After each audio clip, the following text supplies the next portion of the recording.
अस्सलाम वालेकुम दोस्तों, एक्स्ट्रा पॉपुलर वीडियोस की तरफ से मैं हूं आपका अपना दोस्त। कैसे हैं आप सब? उम्मीद है ठीक ठाक खैर खैरियत और मज़े में होंगे। वेल दोस्तों, हमेशा की तरह आज भी मैं आप सबसे एक ही रिक्वेस्ट करूंगा कि जिन जिन दोस्तों ने मेरे चैनल को सब्सक्राइब नहीं किया हुआ है तो वो काइंडली अपने जीमेल के अकाउंट से लॉगिन करके यूट्यूब पर मेरे चैनल को, इस वीडियो के नीचे आप देखेंगे एक रेड कलर का बटन शो हो रहा होगा जिसके ऊपर लिखा होगा सब्सक्राइब। तो आपने उसके ऊपर क्लिक करना है, तो उसके बाद जो है वो आप मेरे चैनल पे सब्सक्राइब कर देंगे। सब्सक्राइब करने का मकसद सिर्फ और सिर्फ ये होता है कि मैं अगर कोई भी यहाँ पर वीडियो अपलोड करूँगा तो वो आपके पास जो है वो रिकमेंडेड होके आ जाएगी और आप मेरी सारी लेटेस्ट वीडियोस जो है वो देख सकते हैं। वेल दोस्तों, मुझसे बहुत सारे दोस्तों ने ये सवाल पूछा था कि हम जो है वो ऑटो गाड़ी को किस तरह से ड्राइव करें, क्योंकि मैंने आपको मैनुअल गाड़ी का तो बहुत बार बताया, लेकिन आज मैं आपको जो है वो ऑटो गाड़ी के बारे में बताऊंगा कि ऑटो गाड़ी जो है वो आप किस तरह से ड्राइव करें। तो आज आप देखें, इस वक्त मेरे पास जो है वो ऑटो गाड़ी है और इसका गियर देखें, ये इस तरह का इसका गियर है। और मैंने आपको जो पहली वीडियो दिखाई थी उसमें जो मैनुअल गाड़ी थी उसका गियर का जो है वो दूसरा किस्म होता है, लेकिन इसमें क्या होता है, इस गाड़ी में और मैनुअल गाड़ी में ये फ़र्क होता है। एक तो इसका गियर आप देखें, इसके ऊपर ये लिखा हुआ है, हर चीज़ लिखी हुई है, ये डी है और ये एन है और ये आर है और ये पी है।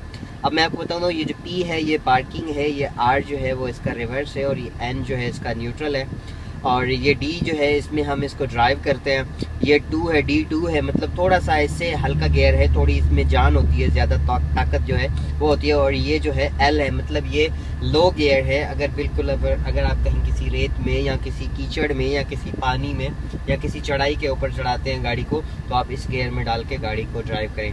और दूसरा इसमें ये फ़र्क है कि इसमें देखें आपको क्लच नज़र नहीं आएगा। ये देखिए, ये एक्सीलेटर है और ये इसका ब्रेक है और क्लच इसका यहाँ पर होना चाहिए। अगर ये गाड़ी होती मैनुअल तो इसमें यहाँ पर क्लच होता इस जगह पर, लेकिन इसमें सिर्फ आप देख रहे हैं ये एक्सीलेटर है और ये ब्रेक है। अब हमने इस गाड़ी को क्या करना है, चलाना है, और हम किस तरह से चलाएंगे वो मैं आपको बताता हूँ। देखिए, हमारी गाड़ी स्टार्ट है और स्टार्ट गाड़ी है, हम इसे एक्सीलेटर देंगे। हमारा आरपीएम का मीटर आप देखें या ऊपर, मतलब इसका मेरे ख्याल से ख़राब है मीटर, लेकिन इसका आरपीएम मीटर जो ऊपर चल रहा है, इसकी लाइटें भी सारी मीटर की चल रही हैं। तो अब जो है हमने क्या करना है, हमने गियर लगाना है। तो इसका गियर, उस मैनुअल गाड़ी का गियर जो है आप क्लच दबा के लगाते हैं, लेकिन इसका गियर लगाने के लिए आपको क्या करना पड़ेगा, ब्रेक पे पाँव देना पड़ेगा। ब्रेक पे पाँव देकर आपने अपनी गाड़ी को जो है, इसको अभी देखें ये एन पे रुका हुआ है गियर, देखें ये एन की लाइट चल रही है और यहाँ पर भी देखें ये एन शो हो रहा है, यहाँ पर देखें ये एन मतलब न्यूट्रल। तो अब हमने क्या करना है, इसे एन से, लेकिन इसका ये जो कि ये बटन है, हम इसे पुश करेंगे, इसे पुश करके हम इसे एन से निकाल के इधर डी में लगाएंगे। अब हमने इसे जैसे डी में लगाया तो हमारी गाड़ी जो है वो गियर में आ गई है। अब देखें ये यहाँ पर भी डी शो हो रहा है और यहाँ पर भी ये लाइट जो है वो डी के ऊपर शो हो रही है। अब हम जैसे ही इससे पाँव उठाएंगे, इससे ब्रेक से पाँव उठाएंगे, तो हमारी गाड़ी जो है आहिस्ता आहिस्ता इस तरह से देखें चलना स्टार्ट हो जाएगी और हमारी गाड़ी जो है इस वक्त चलना स्टार्ट हो गई है। और अब हम एक्सीलेटर देते जाएंगे और हमारी गाड़ी जो है वो इस तरह से चलती जाएगी आगे।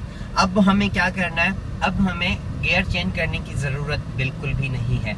अब ये खुद ब खुद ऑटो गियर है, तो ये इसके गियर जो है वो खुद ब खुद चेंज हो गए और हम इसे एक्सीलेटर देंगे।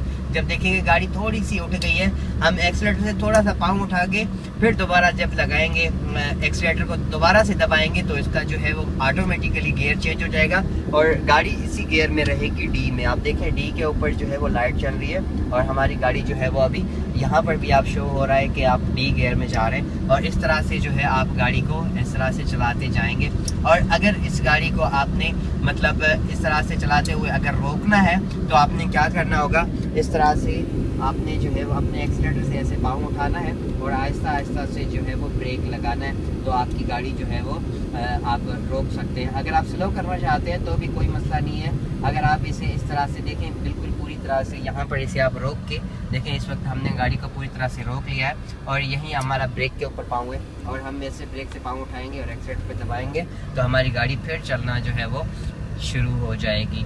तो ये फ़र्क होता है मैनुअल गाड़ी में और ऑटो गाड़ी में। तो ऑटो गाड़ी को जो है हम इस तरह से ड्राइव करते हैं। तो दोस्तों, यकीनन उम्मीद करता हूँ कि आपको ये बात समझ में आ गई होगी और ये गाड़ी जो मैनुअल गाड़ी से बहुत आसान है ऑटो गाड़ी चलाना, क्योंकि उसमें आपको गियर चेंज करने पड़ते हैं, लेकिन इसमें आपको गियर चेंज करने की कोई ज़रूरत नहीं होती। सिर्फ एक गियर में आपने लगाना है, उसके बाद आप एक्सीलरेटर और ब्रेक के ऊपर ही मतलब अपना कंट्रोल रख के गाड़ी को चला सकते हैं। आई होप कि आपको मेरी ये वीडियो पसंद आई होगी। अगर दोस्तों मेरी ये वीडियो आपको पसंद आती है तो मेरी वीडियो को लाइक ज़रूर करें और अपने दोस्तों के साथ शेयर करें और मेरे चैनल को सब्सक्राइब करना मत भूलें। Thank you so much for watching. अपना बहुत सारा ख्याल रखिएगा। अल्लाह हाफिज़।